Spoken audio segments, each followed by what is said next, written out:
विश्व का प्रत्येक जीव बिना किसी के सिखाए पढ़ाए ही नेचुरल एकमात्र आनंद ही चाहता है।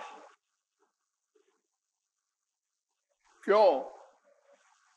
इसलिए कि आनंदो ब्रह्मेति बेजानात, वेद कहता है कि भगवान का दूसरा नाम है आनंद। और प्रत्येक जीव भगवान का अंश है। ममैवांशो जीवलोके जीवभूत सनातना। इसलिए प्रत्येक जीव आनंद का अंश हुआ और आनंद का अंश होने के कारण केवल आनंद ही चाहता है। कोई भी मतावलंबी हो, वृक्ष से लेकर ब्रह्मा तक, सब केवल आनंद चाहते हैं और सब आनंद के दास हैं, सेवक हैं। जीवेर स्वरूप है कृष्णेर नित्य दास। गौरांग महाप्रभु ने कहा कि प्रत्येक जीव श्री कृष्ण का दास है, क्योंकि आनंद का दास है। आनंद के लिए प्रतिक्षण हम लोग प्लानिंग, प्रैक्टिस करते रहते हैं। जितना संसार हम इकट्ठा करते हैं केवल अपने आनंद के लिए, माँ से, बाप से, भाई से, स्त्री से, पति से, अनेक सामानों से अपना आनंद चाहते हैं, अपना आत्मा का आनंद, केवल अपना आनंद। सुर नर मुनि सबकी यह रीति, कोई हो तो आनंद रूपी भगवान का अंश है जीव, इसलिए आनंद का दास है। इसलिए सेवा करता है प्रत्येक व्यक्ति, अपनी सेवा। वो सेवा दो प्रकार की होती है, एक फिजिकल, एक स्पिरिचुअल। अर्थात एक शरीर संबंधी, एक आत्मा संबंधी।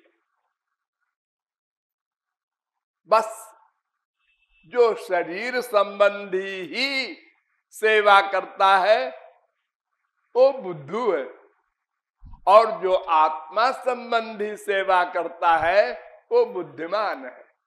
इतना सा अंतर है। सेवा सब कर रहे हैं, करना पड़ेगा, और कुछ कर ही नहीं सकते,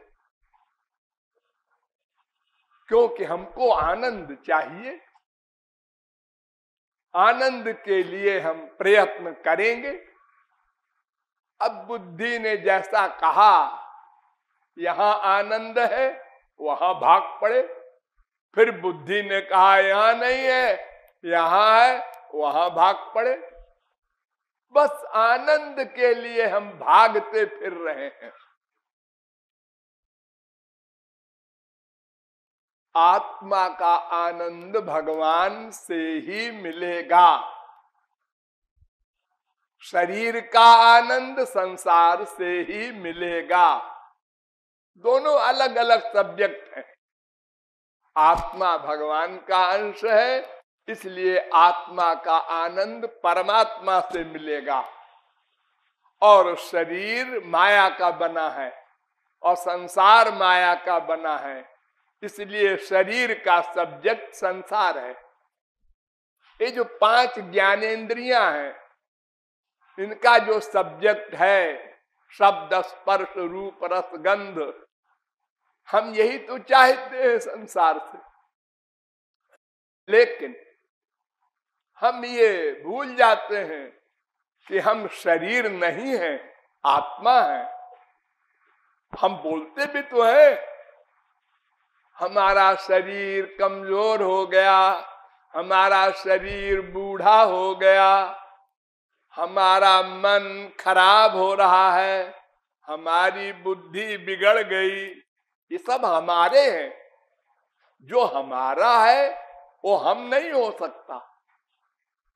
ये तो हम का है ना, हमारा है। ये हम कौन है? जो हमारा ना हो वो हम है।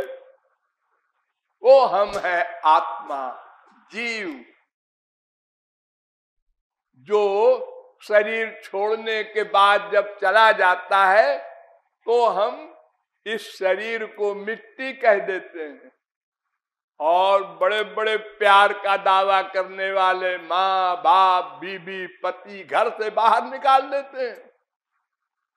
मर गया, हाँ बाहर बाहर, घर के बाहर ले जाओ तुरंत। अब उसकी इंपॉर्टेंस जीरो हो गई। तो वो जो निकल गया वो आत्मा है, जीव है। उसका जो लक्ष्य है वो भगवान की सेवा। तो आध्यात्मिक सेवा नंबर 1, संसार की सेवा नंबर 2। संसार की सेवा से संसार मिलेगा, भगवान की सेवा से भगवान मिलेंगे। बड़ा अलग अलग सब्जेक्ट है दोनों, तीसरी कोई चीज नहीं। एक जीव, एक संसार, एक भगवान, 3 तत्व है अनाद्य अनंत। तो जीव के लिए 2 तत्व बचे, एक भगवान एक माया, माने संसार। तो संसार ब्रह्मलोक तक है।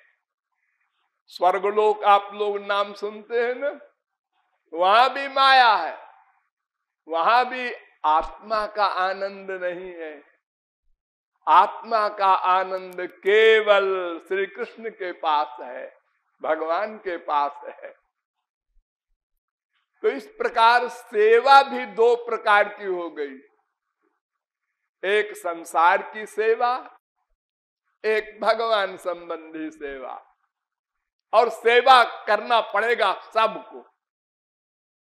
कोई अपने शरीर संबंधी नातेदारों की सेवा करे, माँ की, बाप की, भाई की, बीबी की, बाल बच्चों की, और कोई भगवान संबंधी सेवा करे, करना पड़ेगा। तो इसमें एक बार ब्रह्मा के पास उनकी 3 संतान गई, देव, मानव, दानव। और ब्रह्मा से कहा कि पितामह जी उपदेश दीजिए कुछ। तीनों बैठे थे तो ब्रह्मा ने तीनों की ओर देखा और कहा दा दा दा, और चले गए।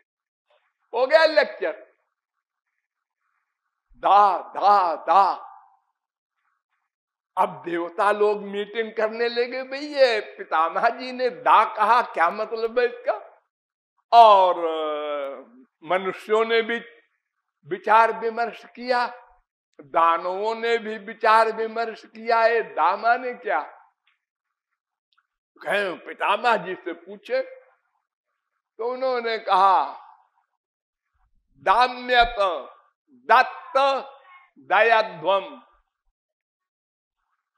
देवताओं से कहा कि तुम लोग इंद्रियों पर दमन करो, स्वर्ग में बहुत सुख होता है ना। तो सब देवता विषयी हो गए, भगवान को भूल गए। और मनुष्यों से कहा देखो तुम नंगे आए थे इस संसार में, और शरीर भी धरा लिया जाएगा यहीं पर, निराकार जाओगे। तो यहां तुमको जो कुछ मिले वो भगवान का मानो, अपना न मानो। दान करो, दान करो। दत्त और दानवों से कहा कि तुम लोग अपने स्वार्थ के लिए हिंसा करते हो, मर्डर करते हो, दया करो, दया करो, नहीं 84 लाख में घूमोगे।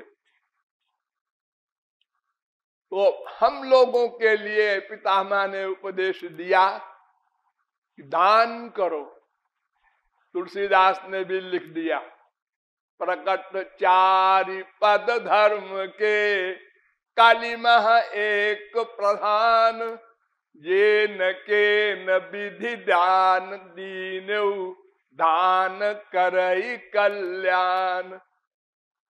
दान से कल्याण होगा। जिसके पास धन है वो दान करो, और धन सबके पास है।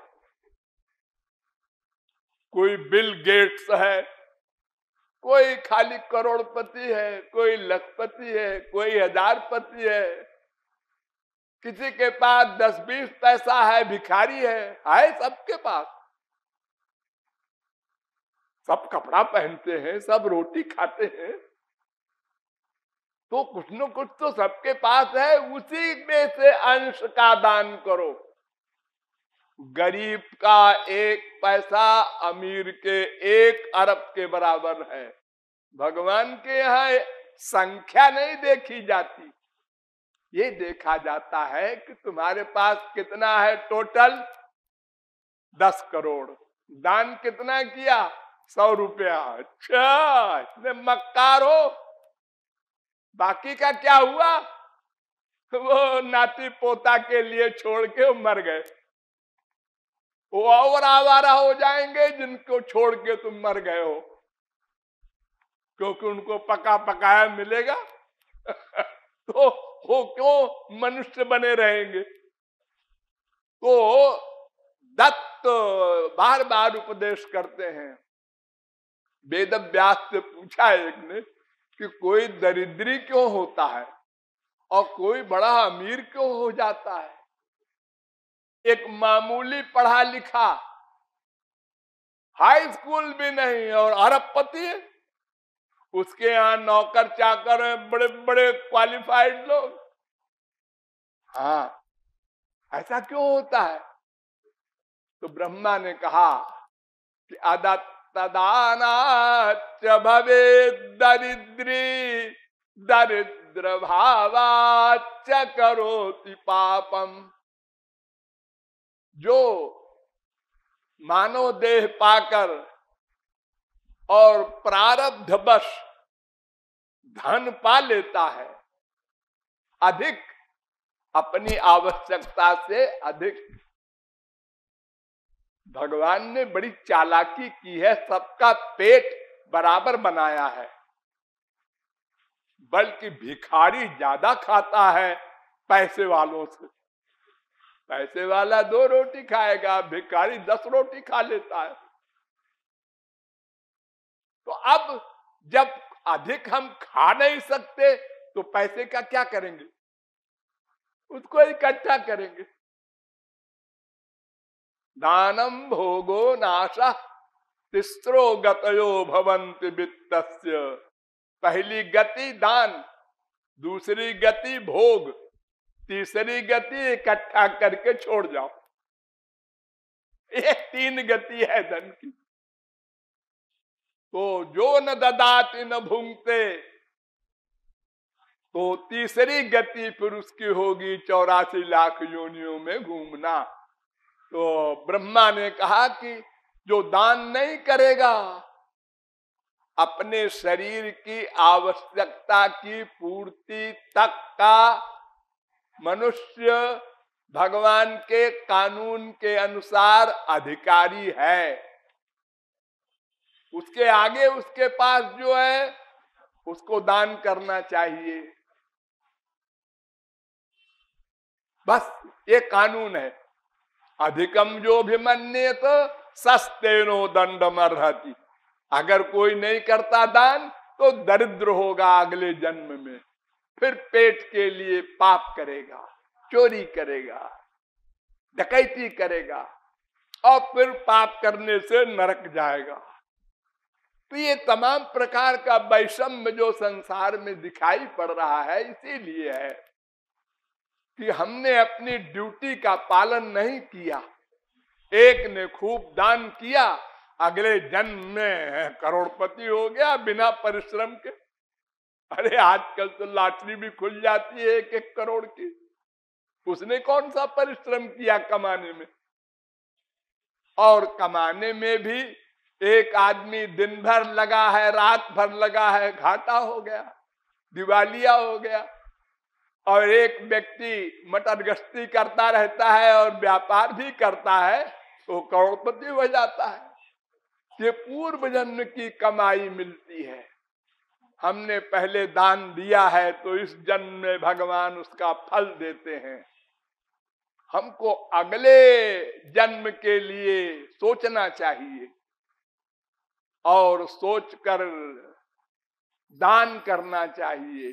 लेकिन दान 4 प्रकार का होता है। तामसी व्यक्ति को दान करोगे नरक मिलेगा। ये लो, हमने दान भी किया और हमको नरक भी मिलेगा। हाँ, गलत पात्र में किया दान और उसने उस पैसे का दुरुपयोग किया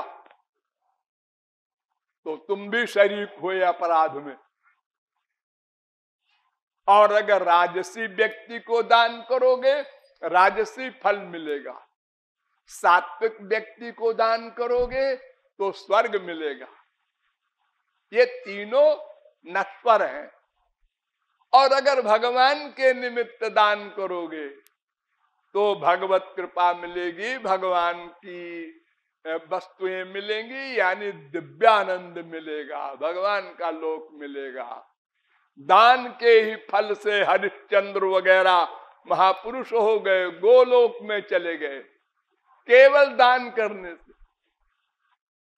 बाल बच्चे भी दान कर दिए।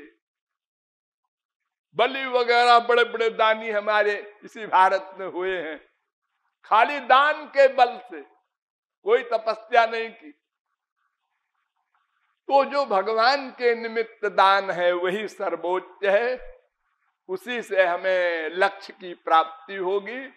इसलिए जहां तक हो सके भगवान के निमित्त ही दान करना चाहिए। भले ही हम 1 रुपया दान करें, गलत पात्र में दान न हो, अपनी प्रतिष्ठा के लिए दान न हो। आजकल ऐसा भी होता है, हमारा नाम खुदवा दीजिए हम 50 लाख देंगे। हाँ, ये बीमारी है हम लोगों को। मंदिरों में आप देखते होंगे पत्थरों पर नाम लिखे रहते हैं, बाप के बाप के बाप के नाम। ये सब बैकुंठ जाएंगे। अगर दान करके और आउट कर दिया तो दान का फल नहीं मिलेगा। एक इंद्र, स्वर्ग का राजा इंद्र, बड़े बड़े ऋषि मुनियों को पालकी में लगाया कहार बना करके। बड़े बड़े ऋषि मुनि डर के मारे पालकी में कहार बने और पिटाई करे हो। उन्होंने कहा इसका पतन करना चाहिए। तो वो विद्वान नहीं था, दान के बल से, अश्वमेध यज्ञ के बल से इंद्र हो गया था। तो ऋषि मुनियों ने चालाकी की। उन्होंने कहा महाराज इंद्र, आप इंद्र कैसे बने थे? उन्होंने कहा मैंने ऐसा यज्ञ किया, मैंने ऐसा दान किया, मैंने ऐसे धर्मशालाएं बनवाई, मैंने ऐसे। वो अपनी सारे दान की बात बोल गया, बस पतन हो गया। मृत्युलोक में कुत्ता बनकर आना पड़ा उस इंद्र को, स्वर्ग के राजा को। तो दान गुप्त होना चाहिए और अहंकार नहीं होना चाहिए कि लोग जाने हमने दान किया। हम लोग एक भिखारी को भी 10 पैसा देते हैं तो अगल बगल देख लेते हैं, ले अरे उसमें भी भगवान बैठा है, जो तुम्हारे अंदर भगवान है वही उसमें है। एक दिन तुम भी ऐसे ही थे। अनंत जन्म बीते हैं सबके, और सब प्रकार की दशाओं को भोगा है हम लोगों ने। आज जो है वो कल रहेंगे, ये जरा भी न सोचो। ये परिवर्तनशील जगत है। देखो शरीर में ही कितना चेंज होता है। वो भले ही बिल गेट्स हो, लेकिन जब युवावस्था है, अब बुढ़ापा आया, अब बोलो गेट्स साहब अब तो लठिया लेके चलता हूं। देखो शरीर ने जवाब दे दिया, भोगो दुख। वो पैसा नहीं काम देगा, सब भोगते हैं, क्या करें बेचारे। तो इसलिए हमको दान करना है सही पात्र में। नंबर 2, दान करने में हम उसके बदले की भावना न रखें। अप्रचार हो, हमारा नाम हो, ये भावना न रखें। जहां तक हो छुपा करके दान करें, तो फिर दान का महत्व अंतःकरण की शुद्धि होगी, और फिर भगवत कृपा होगी, और फिर मरने के बाद हमको आनंद प्राप्ति होगी। इसलिए बहुत बुद्धिमत्ता पूर्वक दान करना चाहिए, और दान अवश्य करना चाहिए। नहीं करोगे सीधे तो टेढ़े करना होगा। शरीर छोड़ना है, हाँ अब जाओ तुम। अरे तो ये हमारा सब कुछ बनाया हुआ, अरे जाओ जाओ, बनाया हुआ तुम्हारा छोड़ जाओ। अजी मैंने बड़ी गाड़ी कमाई से ये हवेली खड़ी की है। हाँ हाँ ठीक है, मालूम है ये दुनिया भगवान की है। हाँ तो किसी की जमीन में बिल्डिंग खड़ी करना तो गलत है ना। हाँ तुमने कर दिया, अच्छा है, ये तुम ले नहीं जा सकते। इसके बनाने में कोई मक्कारी तो नहीं की, नहीं की है तो उसका दंड अलग भोगो और बिल्डिंग छोड़ जाओ। भगवान का ऐसा कानून है। तो हम लोगों को बहुत सावधान रहना चाहिए। खास तौर से पैसे वाले लोग, उनसे बहुत गलतियां हो जाती हैं, अपराध हो जाते हैं। अहंकार के कारण गरीबों को कष्ट दे देते हैं। किसी का अपमान कर दिया, किसी को दुख दिया, तो समझ करके संसार में रहना है। सब में भगवान को मान करके और नम्रता पूर्वक, मानवता जिसे कहते हैं, उसका पालन करना चाहिए। ऐसे दान से हमको मरने के बाद भगवान की कृपा प्राप्त होगी, और हम फिर अगले जन्म में अगर कुछ कमी रह गई तो थोड़ी साधना करके भगवत प्राप्ति कर लेंगे। आप लोगों को मैं धन्यवाद दूं, इसकी आवश्यकता नहीं है। ये तो संसार में सब एक्टिंग करते हैं कि आप लोगों ने ये बनवाने में सहयोग दिया, बहुत बहुत धन्यवाद। ये जोकरी है, आपकी ड्यूटी थी, आपने किया, इसमें धन्यवाद की क्या बात है। अरे आप भगवान के दास हैं, भगवान का ये मकान है, आप लोगों ने अपनी अपनी ड्यूटी करके सेवा किया, करना ही चाहिए।